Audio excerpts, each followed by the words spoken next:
reflexiones de hoy sobre el tema de la Eucaristía. Estamos preparando para cumplirse los 50 años ese gran acontecimiento que fue para el catolicismo en la Argentina, el Congreso Eucarístico Internacional, para recordar y revivir ese congreso, el Congreso Eucarístico Parroquial, Diocesano, el Congreso Eucarístico Nacional que tendrá lugar en octubre.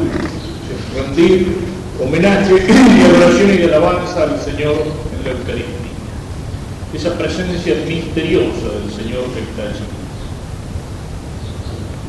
Nosotros sabemos que Cristo vino para traernos la vida. Y cuando hablamos de vida del alma, estamos hablando de algo que es real. Es un nuevo nacimiento. Aquella frase que tenemos que recordar siempre, aquella conversación de Jesús con Nicodemo, en el capítulo 3 de San Juan. El que no nace de nuevo no puede entrar en el reino de los cielos. Nicodemo no entiende, a pesar de que es doctor de Israel. ¿Cómo puede un hombre nacer de nuevo? ¿Acaso puedo volver a entrar en el vientre de mi madre? Pero Cristo se refiere a otro nacimiento. El que no nace del agua y del espíritu. Es decir, una vida nueva. Una vida que no es solamente la vida humana que recibimos el día de nuestro nacimiento, sino que es la vida divina. Una vida que es como una presencia en nosotros de la vida de Dios. Una vida por la cual somos divinizados. Es la vida de la gracia en el alma. La gracia que nos hace hijos de Dios, que nos hace hermanos de Cristo, que nos hace herederos del cielo. Esa vida que recibimos en el bautismo. Esa vida que perdemos por el pecado, por eso el pecado se llama pecado mortal, porque es como la muerte del alma, es como la muerte que nos puede llevar a aquello que dice en el Apocalipsis, la muerte segunda, peor que la muerte, la condenación. Esa vida es una vida real. Yo algunas veces trato de remarcarlo diciendo que cuando decimos que la Virgen Santísima es nuestra Madre, no estamos allí señalando o diciendo o expresando una exageración piadosa, no lo decimos como una forma de decir que la queremos. Es realmente nuestra Madre porque de ella recibimos a Cristo. Y con Cristo, cuando estábamos muertos por el pecado, recibimos la vida de la gracia. Ella nos engendró al darnos a Cristo, nos engendró a la vida de la gracia, con tanta realidad como la Madre, nuestra Madre, nos dio la vida del cuerpo. Es una vida que es invisible para los ojos del cuerpo. Solamente podemos conocerla en la luz de la fe, pero sabemos que la hemos recibido de Cristo. Sabemos que la hemos recibido de Cristo muerto y resucitado. No la podemos ver con los ojos del cuerpo. Y sin embargo, en el plano de la fe sabemos que es una realidad. De nada nos sirve vivir si no tenemos esa vida en nuestro interior. Aquel que vive, pero vive en el pecado, por más que esté sano, gordo, fuerte, robusto, que piense vivir 100 años, no le sirve de nada el cuerpo si por el pecado está muerto en el alma. Jesús compara a los que viven en el pecado a un sepulcro blanqueado, dice, por afuera muy limpios, mármoles elegantes, lápidas, inscripciones, monumentos, por adentro huesos y podredumbre, gusanos. Aquel que vive en el pecado es algo así como un alma muerta en un cuerpo inútilmente vivo, es como un sepulcro blanqueado. Esa vida tiene canales por los cuales esa vida llega a nosotros. Así como un campo tiene canales de riego que le dan la vida. Aquí entre nosotros eso se aprecia menos, tal vez, cuando uno ve en las zonas más áridas del país. Donde uno llega, sobre todo se nota si uno llega por avión, por ejemplo, a la zona de Cuyo, la zona de Mendoza, y uno ve desde el avión ese desierto cubierto de matas y de arbustos, desierto, tierra árida y arena, y de golpe aparece como una explosión de verde allí. Es donde está la mano del hombre, es una tierra transformada por la mano del hombre, una tierra transformada donde el hombre ha sabido aprovechar el agua que viene de la cordillera, de las nieves que se derriten, ha sabido canalizarla y ha sabido transformar esa tierra. Y los viñedos que se extienden por hectáreas y hectáreas. Pero donde hay un pedazo de tierra que no está cultivada, allí nuevamente el desierto. Es un pedazo de desierto árido en medio del verde de las viñas. Esos canales de riego son los que comunican la vida a la tierra. son los que comunican la vida a las plantas que crecen, que no podrían crecer sin esa agua artificialmente conducida allí por los canales del río. Es lo que comunica la vida a los viñedos que cubren las extensiones en esa zona de Cuyo. Podríamos decir que la vida de la gracia nos llega a nosotros así, nos llega como por canales de riego, y esos canales son varios, y el Señor ha querido que esos canales nos comunicaran a nosotros la vida de la gracia en cada uno de los momentos de nuestra vida. Podemos hacer un perfecto paralelo entre lo que es nuestra vida humana y lo que es nuestra vida divina, entre lo que es la vida del cuerpo y lo que es la vida de la gracia en el alma. En primer lugar, lo que decíamos recién, el bautismo. Es necesario nacer del agua y del Espíritu Santo, le dice Cristo a Nicodemo. Cuando estamos muertos por el pecado, aunque sea por ese pecado original que recibimos de nuestros primeros padres, con el bautismo nos llega la vida. El bautismo es como un nuevo nacimiento. A veces imaginamos al bautismo solamente como una especie de esponja o detergente que sirve para limpiar una mancha. Decimos, el bautismo limpia en nosotros la mancha de ese primer pecado original, y si el bautismo lo recibimos después de los pecados personales que hayamos cometido.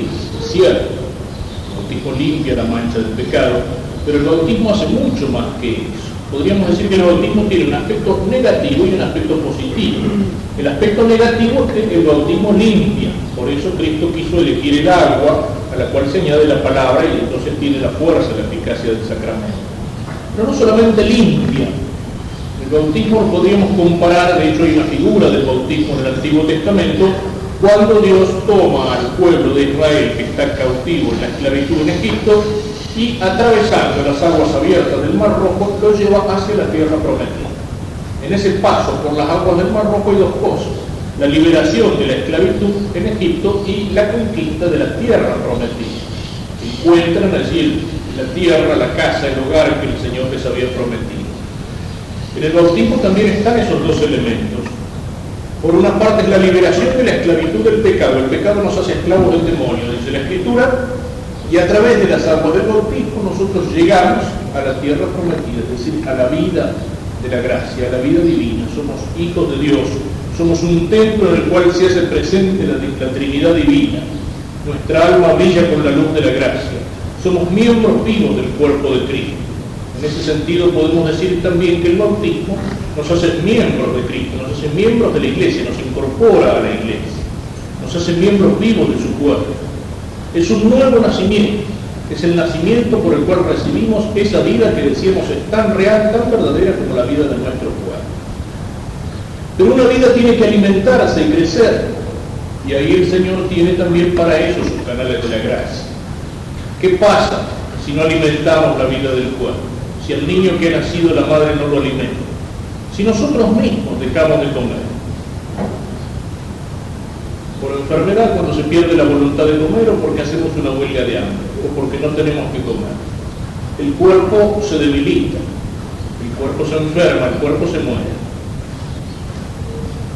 La vida de la gracia, la vida divina, la recibimos en el bautismo, pero la recibimos como una semilla pequeña. El niño recién bautizado ya tiene esa vida, y junto con esa vida tiene las formas de crecerla, tiene la fe, la esperanza, la caridad, y sin embargo el niño pequeño es incapaz de conocer la fe y es incapaz de hacer un acto de caridad, pero lo tiene allí presente como una semilla. Pero esa semilla tiene que crecer, y para que esa semilla crezca se la tiene que seguir regando, se la tiene que alimentar. Si no se la alimenta, sale a lo mejor una plantita raquítica, pero esa plantita muere por la sequía. Eso es precisamente lo que hace la Eucaristía. La Eucaristía es el alimento del alma. Por eso, así como para limpiar el pecado Cristo quiso elegir el agua como signo del sacramento, así para alimentar la vida del alma Cristo quiso elegir el pan y el vino, que son alimentos del cuerpo, pero transformados por su palabra, vienen a ser para nosotros los alimentos del alma. Nacemos a la vida divina por el bautismo. Nos alimentamos para fortalecernos, para crecer. La Eucaristía se transforma para nosotros en el alimento del alma, de la vida de gracia. En un determinado momento, el niño llega deja de ser niño para ser un adolescente, para empezar a ser hombre, para empezar a ser un joven, un adulto. También en la vida cristiana existe un sacramento en el cual recibimos la plenitud del Espíritu Santo para nuestra madurez cristiana. Es paralelo a lo que tenían los judíos en el Antiguo Testamento y lo utilizan todavía. La circuncisión era para ellos como el bautismo, los introducían en el pueblo. Pero cuando el judío llega a la adolescencia, ellos practican todavía el rito que llaman el bar mitzvah, a los 14 años, por el cual se lo reconoce al niño como hombre. Es algo que existe en casi todas las grandes religiones, el reconocimiento de la madurez, de la adultez. Entre los Pibes Rojas, en los Estados Unidos, el niño no tenía nombre. Para ellos el nombre no era solamente, como es a veces para nosotros, una etiqueta por el cual se reconoce o se distingue a una persona de otra, sino que el nombre expresaba la realidad de la persona, como para los judíos. Por eso no pronunciaban el nombre de Dios. El nombre expresa la realidad de la persona. Entre los Pibes Rojas el niño no tenía nombre y vivía con los animales y con las mujeres. No era hombre todavía. Es decir, no era que era para un Piel Roja ser hombre, ser cazadores y ser guerreros. Cuando el niño llegaba a los 14 años, entonces se le hacían las pruebas bastante duras en las cuales él tenía que demostrar que era capaz de ser hombre de caza y hombre de guerra. Y entonces se lo reconocía como maduro y se le daba el nombre, y con el nombre las armas, y era admitido en la tribu y compartía entonces la vida de los hombres de la tribu. El momento de la madurez cristiana debería ser para nosotros el momento de la confirmación. O sea, es el sacramento en el cual recibimos no solo con la plenitud del Espíritu Santo la fuerza para la fe, y al mismo tiempo donde somos de alguna manera reconocidos o hechos como guerreros, como soldados de Cristo. Es el sacramento que nos da la fortaleza para el testimonio de la fe, para el testimonio de poder vivir nuestra fe, cueste lo que cueste. Es el sacramento que nos da la fortaleza para el testimonio de la fe, para poder defender nuestra fe, cueste lo que cueste. Es el sacramento de la madurez cristiana, cuando dejamos de ser niños para ser adultos, para ser hombres. Para eso el Espíritu Santo se hace presente en nosotros, para transformarnos como transformó a los apóstoles en el día de Pentecostés, para darnos la luz interior para poder entender la palabra de Cristo, para darnos la fuerza, como los apóstoles cobardes los hizo valientes, para darnos la fuerza para poder vivir nuestra vida cristiana.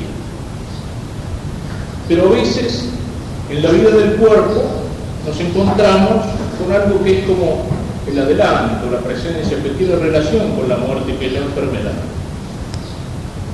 Y entonces recurrimos al médico y recurrimos a la medicina para curar la enfermedad en el cuerpo.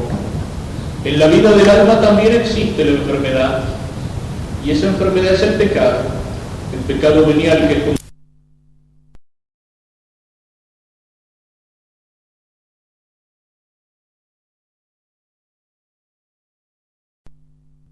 pero también cuando tenemos una enfermedad leve, un resfrío, o vamos al médico o nos medicamos nosotros mismos, o tomamos una aspirina por lo menos para que nos baje la fiebre y nos pase el dolor de cabeza. Y si la enfermedad es grave y nos pone en peligro de muerte, recurrimos al médico.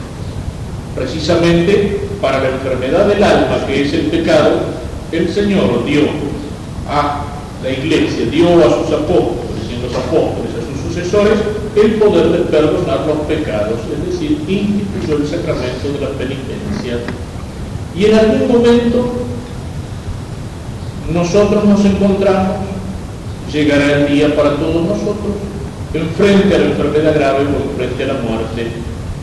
También para ese momento el Señor tiene un canal de gracia, que es el sacramento de la unción de los enfermos.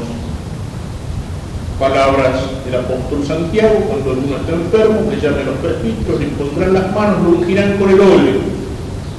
Y esta oración de la fe perdona los pecados, y esta oración de la fe, si es conveniente, puede incluso comunicar la salud, curar la enfermedad. Unción de los enfermos, que se la llamaba extrema unción. Pero ese nombre no era del todo preciso, supone una cierta enfermedad grave, pero no supone que uno esté en las últimas. Y el nombrecito ese de extrema unción hizo bastante daño. porque para muchos, incluso a veces católicos prácticos, se asociaba la venida del cura como un preanuncio de la venida del sepulturero, y es un sacramento que se llegó a mirar. Recuerdo una vez estaba en algún hospital, en alguno de estos hospitales nuestros, de un pueblito por ahí que más que hospitales son un depósito de viejos, y cuando salía de una sala decía un viejito con esa discreción que tienen los sordos, dice: cuando viene uno de estos, señal que después nos morimos uno a nosotros. Y ese asociar el sacramento de la unción al momento de la muerte de tal manera hizo que a ese sacramento se le tuviera miedo, y hizo que incluso en familias que se consideran verdaderamente cristianas y prácticas no se llame el sacerdote hasta último momento, o a veces se lo llame inútilmente para venir a dar la bendición sobre un cadáver. ¿Por qué? Para que no se asuma. Y en esto viene al margen, pero no estoy hablando en profundidad de los sacramentos, sino haciendo esta comparación, pero vale la pena decir dos palabras. ¿Cierto? La experiencia que tiene el sacerdote es que el enfermo no solamente no se asusta cuando recibe el sacerdote y el sacramento, sino que al contrario, el enfermo lo recibe con alegría, y el enfermo queda después con una paz interior, o sea, con una preparación, porque precisamente para el momento difícil de la enfermedad y también para el momento en que tiene que prepararse la muerte, el Señor puso este sacramento. Y ese sacramento está para que, precisamente para dar la fortaleza y la gracia para afrontar ese momento difícil. En este paralelo que estoy haciendo entre la vida del cuerpo y la vida del alma, podemos decir que en esos canales de gracia que son los sacramentos, el Señor quiso acompañarnos con su gracia, con su riego, desde la cuna hasta la tumba. Y si el Señor nos ha puesto en ese momento, no es para venir a ungir o untar un cadáver o dar la bendición sobre el cadáver, sino para ayudar al que enfrenta. Qué espíritu poco cristiano que existe frente al problema de la muerte. Cuando uno ve los primeros sepulcros cristianos en las catacumbas, en los cementerios, como se encuentran, por ejemplo, como el que se encuentra, por ejemplo, debajo de la Basílica de San Pedro, uno puede comparar las tumbas de los cristianos y las tumbas de los paganos. Y las imágenes de las tumbas paganas son imágenes de desesperación. En cambio, las imágenes de las tumbas cristianas son imágenes de esperanza, de serenidad frente a la muerte. Esas palabras que hoy nosotros las repetimos hasta sin pensar en el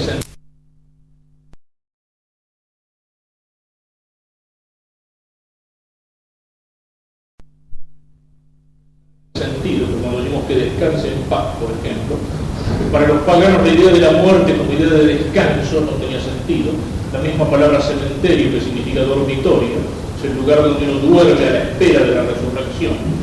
Imágenes de paz, de serenidad, de confianza, de esperanza en la resurrección. En cambio, el concepto de temor, de angustia, de desesperación en frente a la muerte era un concepto pagano. ¿Cuántas veces el sacerdote ha visto en esto de qué manera se está mintiendo en una familia? Aquel que está por morir y los familiares. Y los familiares quieren engañarlo y hacerle creer que no está tan mal. Y él se da cuenta, porque cuando nos llega ese momento, todo nuestra psiquis, todo nuestro organismo nos dice la verdad, a menos que no sé, que hagamos todo para taparla, pero lo sabemos. El enfermo que se encuentra mal lo sabe, y a veces el mayor sufrimiento es ese engaño mutuo, la familia y por otra parte el enfermo, los dos mintiéndose y los dos sufriendo, y sobre todo el enfermo. Y en ese momento, familias que se dicen cristianas, el temor de llevarle el sacerdote. Conocí un caso, dos hijas y la madre en el hospital, que es cristiana, creo que alguna de ellas era religiosa, y la madre es grave, varias veces sin poder comunicarse, como haciendo el esfuerzo para hablar, eso que dura varios días, y preguntando qué pasa, qué querés. Y estas dos hijas muy católicas, muy religiosas, no habían llamado al sacerdote para no asustar. Y este esfuerzo dura varios días, y en un momento la mujer consigue hablar, y como en un grito de desesperación le dice: ¿y me van a dejar morir sin sacramento? Es lo que estaban queriendo decir desde hacía varios días. Y aún si hubiera que asustarse, mucho peor es llevarse el susto del otro lado.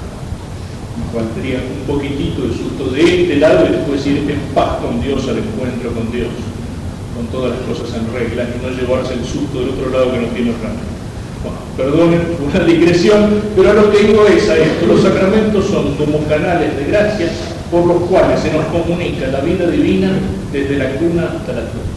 Y esa vida es un paralelo entre la vida natural del cuerpo y la vida del alma. En esa vida nacemos a la vida divina por el bautismo. Nos alimentamos, el Señor nos alimenta con la Eucaristía. Llegamos a la madurez, dejamos de ser niños, ahí tenemos la confirmación para ser soldados de Cristo, para poder vivir con fuerza nuestra fe y dar testimonio de ella.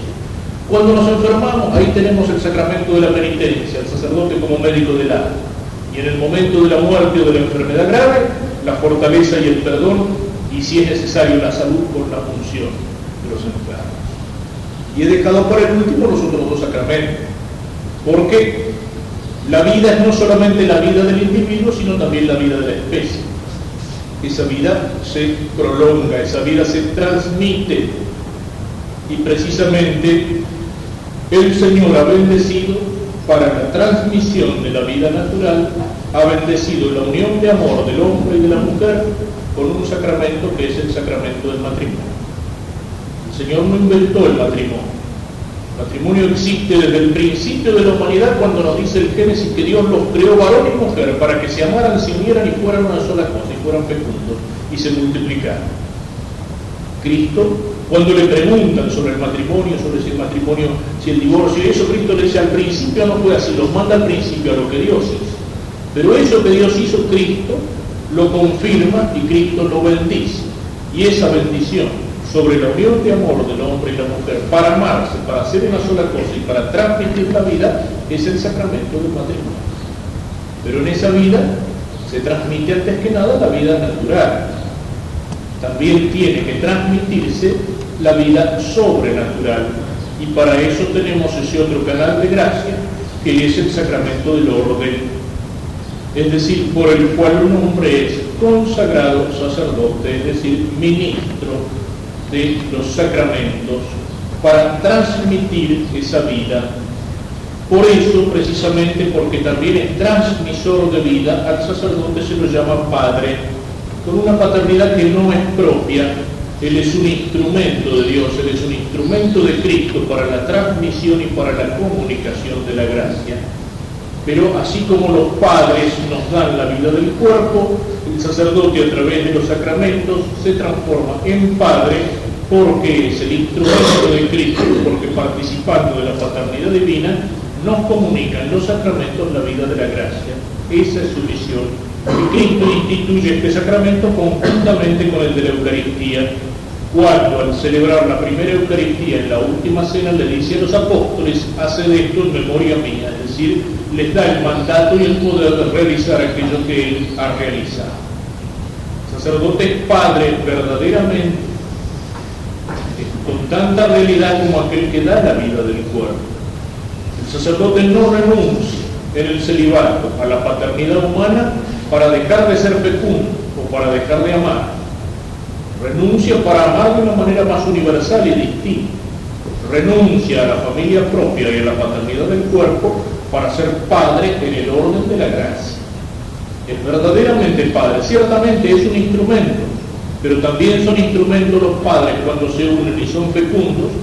Son un instrumento de una vida que es Dios el que la comunica, es Dios el que allí pone el alma.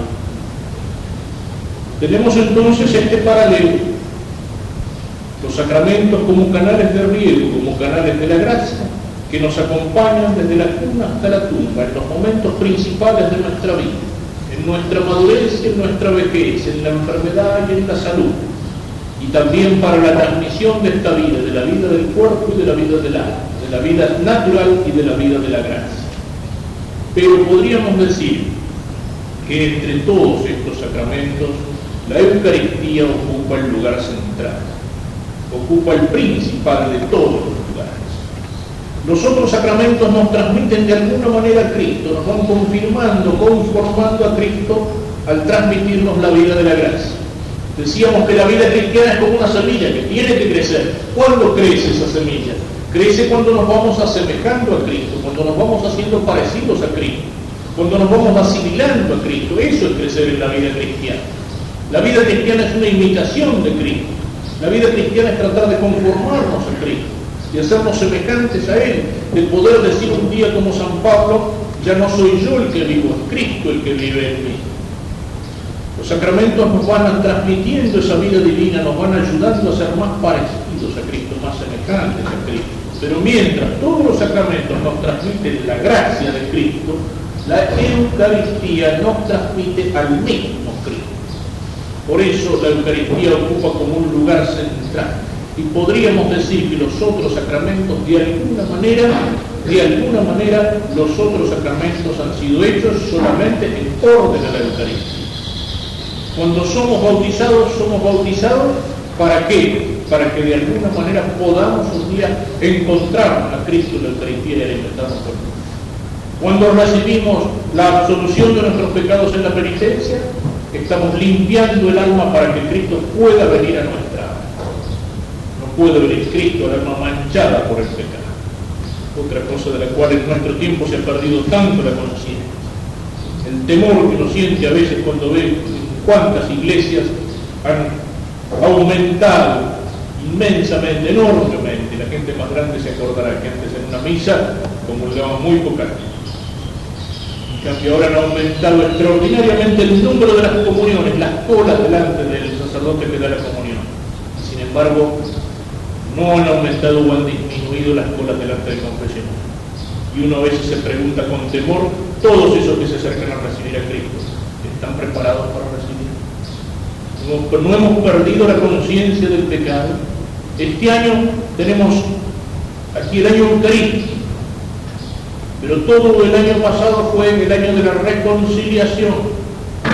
Y el año de la reconciliación el Papa lo hizo con una intención principal: revalorizar el sacramento de la penitencia. Cuando el Papa en el año de la reconciliación nos escribió a los sacerdotes, nos insistió: tienen que ser hombres de confesionario hasta el sacrificio, como el cura de antes. Y cuando el Papa el Viernes Santo baja y se sienta en el confesionario en San Pedro, no lo hace para salir en los diarios, que no necesita eso, sería infantil. Lo hace para mostrar con su ejemplo lo que le está pidiendo a los sacerdotes. Y cuando el Papa a los cristianos les hablaba de la reconciliación, el Papa insistió que la reconciliación pasa por la reconciliación con Dios, y esa reconciliación pasa por el sacramento, si no es charlatanería. Y a lo mejor, no digo todo, pero mucho de este año santo, el año que pasó, el año jubilar, el año de la reconciliación, lamentablemente en muchas cosas nos quedamos en la charlatanería. Ese año santo, se hablaba de la reconciliación y se pensaba, que la reconciliación es una componente, porque la reconciliación son las reuniones con los políticos y con los sindicalistas para tratar de juntarles la cabeza y que se pongan de acuerdo y que no se peleen nada. No, todo eso no sirve para nada sin la conversión, sin el cambio interior, sin la penitencia, sin el cambio de vida. Lo otro es cáscara, lo otro es teatro, y a veces nos quedamos en el teatro, nos quedamos en esa reconciliación hecha de componentes exteriores que no sirven para nada. La reconciliación verdadera nace de la reconciliación con Cristo. Pero antes de este año eucarístico, del Congreso Eucarístico, vino el Señor la reconciliación. El camino a la Eucaristía es un camino que pasa por la penitencia. Es cierto que la Eucaristía no está hecha para los ángeles, sino para los hombres, que estamos aquí en la tierra, que nos manchamos con el polvo de la tierra. Pero al mismo tiempo, lo dice San Pablo muy claro, que se examine el que va a comer el cuerpo del Señor. Porque el que lo come indignamente y el que bebe indignamente la sangre del Señor, come y bebe su propia condenación. ¿Cómo hemos perdido el sentido del pecado? Si recibimos una visita en nuestra casa, tratamos de que la casa esté limpia. La casa podrá ser pobre, podrá ser un ranchito, pero para recibir una visita tratamos de tenerla limpia. Lo mismo pasa en el alma. Todos los sacramentos se ordenan a la Eucaristía. El sacerdocio tiene ahí también, Cristo lo instituyó junto con la Eucaristía, y tiene ahí su sentido principal. El sacerdote está hecho antes que nada para eso. Es el momento en el cual aparece más íntimamente identificado con Cristo.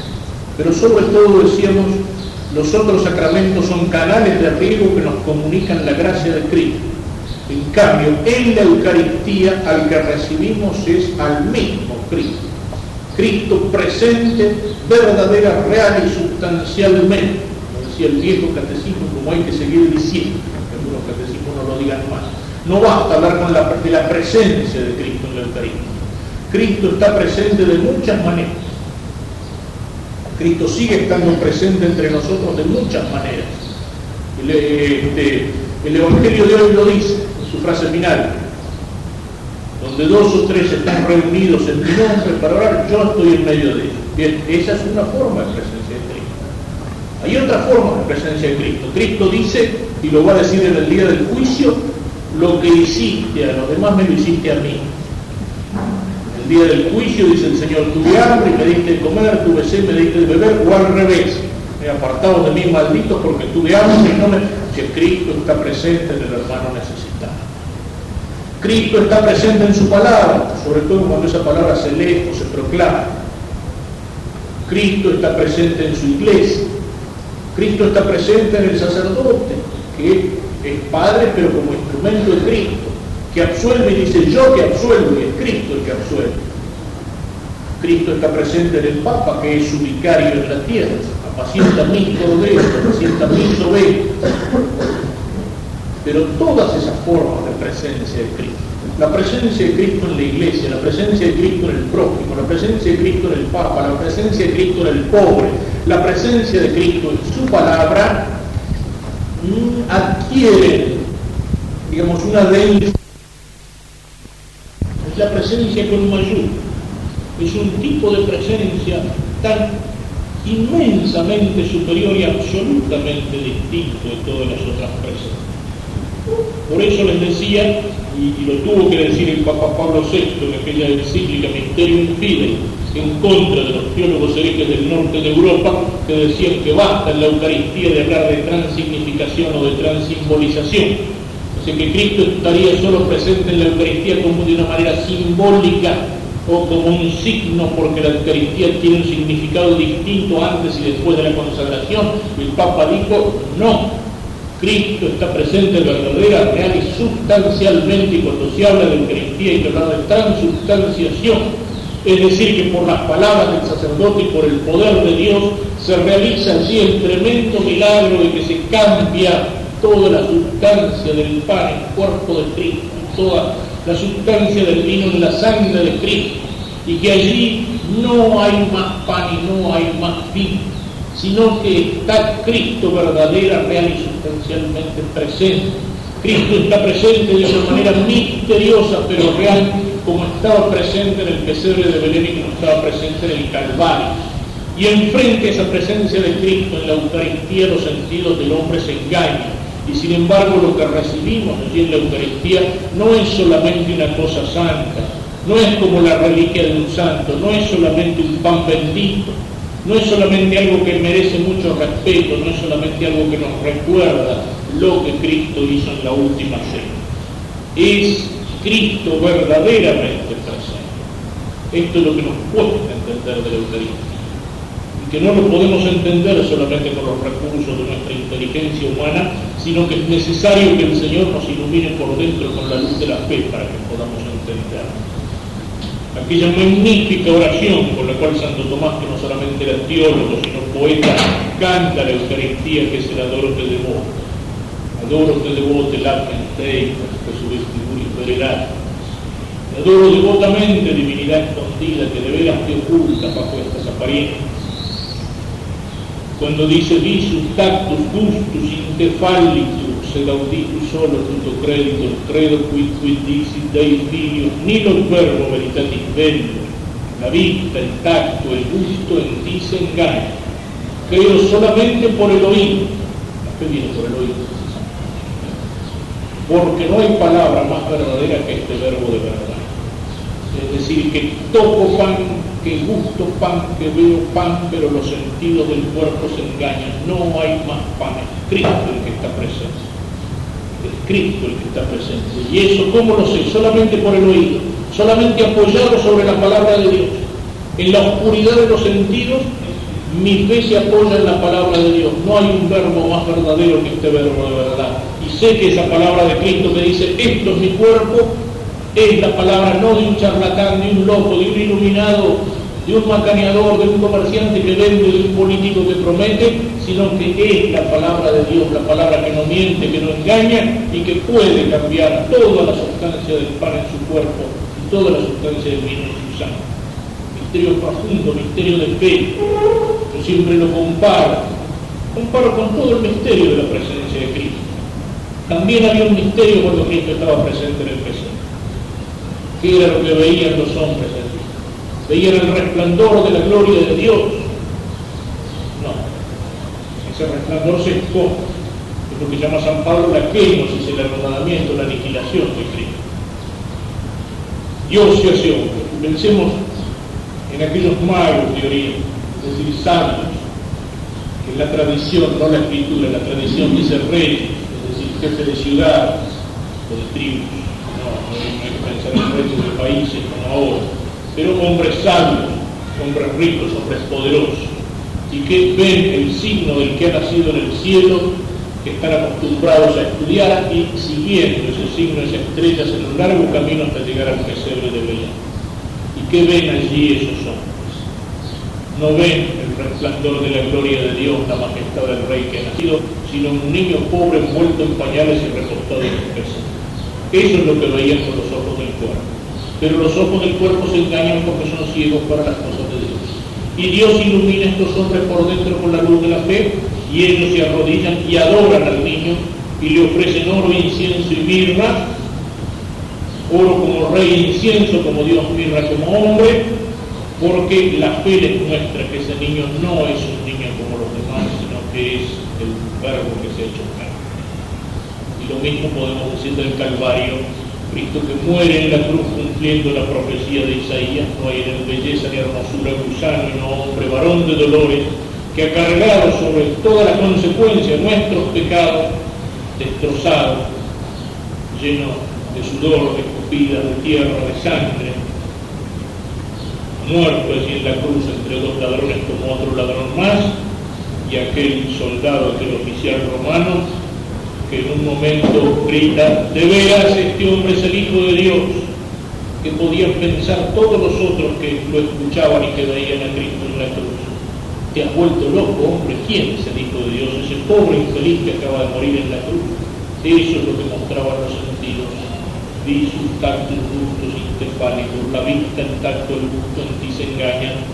Y sin embargo la luz de la fe iluminó por dentro el alma y la inteligencia de este soldado romano, y él hizo su acto, su confesión de fe: de veras es el Hijo de Dios. Lo mismo pasa en la Eucaristía, peor todavía, porque en el pesebre y en la cruz Dios estaba escondido. Solamente se veía al hombre, al niño o al hombre que muere en la cruz. En cambio en la Eucaristía Dios está escondido y el hombre está escondido, y sin embargo nosotros que sabemos y nosotros afirmamos, iluminados por la luz de la fe, que allí está presente el Señor con su cuerpo, sangre, alma y divinidad. Y allí está Dios y allí está el hombre escondido bajo las apariencias del pan y bajo las apariencias del vino. Misterio de fe, misterio profundo, misterio que encuentra desde el principio, y si leemos todo el capítulo 6 del Evangelio de San Juan, donde Jesús va anunciando la Eucaristía, le va diciendo a aquellos judíos que lo siguen porque Él les ha dado de comer el pan multiplicado misteriosamente, que Él les va a dar el otro pan, el pan bajado del cielo. Y al principio no entienden, y después dice: ese pan soy yo soy el pan bajado del cielo. Y se empiezan a escandalizar y a murmurar, y les dice: mi carne es verdadera comida, mi sangre es verdadera bebida, el que no come mi carne y bebe mi sangre no tiene vida eterna. Esa vida que nos comunica, ese alimento que nos comunican esos canales de riego que son los sacramentos, y poco a poco empiezan a apartarse de Cristo. Está loco, que piensa este hombre que tenemos que Cristo que queda rodeado por el pequeño grupo de los apóstoles, y a los cuales les dice con inmensa tristeza que ustedes también me van a abandonar. Y Pedro, que es nombre de nosotros, le dice: ¿a dónde iremos, Señor? Solo tú tienes palabras de vida eterna. Dice Auditus, solo tú te crees. Creo solamente por la palabra. Solo tú tienes palabras de vida eterna. Y mi fe se apoya no en razonamientos humanos, sino que mi fe se apoya sobre la palabra de Cristo reconocida como palabra de Dios. y por esa palabra conozco la presencia de Cristo en la Eucaristía. Y entonces, aunque no veo a Dios como no lo vieron los magos en el pesebre, como no lo vio el centurión romano en el Calvario, como no lo vio Pedro, sin embargo caigo de rodillas y digo, Señor mío y Dios mío, y adoro en la oscuridad de la fe. Y cuando lo recibo sé que es el Señor el que viene a mí con su cuerpo, sangre, alma y divinidad para ser alimento del alma. Los demás sacramentos son canales de riego que nos comunican la gracia de Cristo, pero la Eucaristía es el mismo Cristo, aquel que se le comunica. Pidámosle al Señor la luz para entender este misterio. Pidámoselo a lo mejor en algún momento durante este día, entrando en la capilla, arrodillándonos allí delante del Señor, que está presente y escondido en el sagrado. A lo mejor incluso sin palabras, como en la conocida anécdota de aquel campesino que encontraba el cura de Alza allí sentado largo rato delante del Señor en la Eucaristía. ¿Qué haces aquí? Yo lo miro y Él me mira. Esa es una forma de oración y de adoración, sin necesidad de decirle al Señor muchas palabras, ubicándonos delante de Él, haciendo un acto de fe en esa presencia del Señor, y quedamos un rato allí. Yo lo miro y sabiendo que Él nos mira aunque no lo vea. Y pidámosle al Señor también delante de este misterio de fe aquellas palabras con las que uno responde a la pregunta de Cristo. ¿Crees? Creo, Señor, pero ayúdame a creer. Creo, Señor, pero aumenta. La fe no es la conclusión de un razonamiento humano. Aunque hay razonamientos humanos que hacen que esa fe no sea un puro salto ciego del vacío, pero la fe es antes que nada una gracia de Dios. Y Dios es el que da esa gracia y Dios es el que hace crecer esa gracia.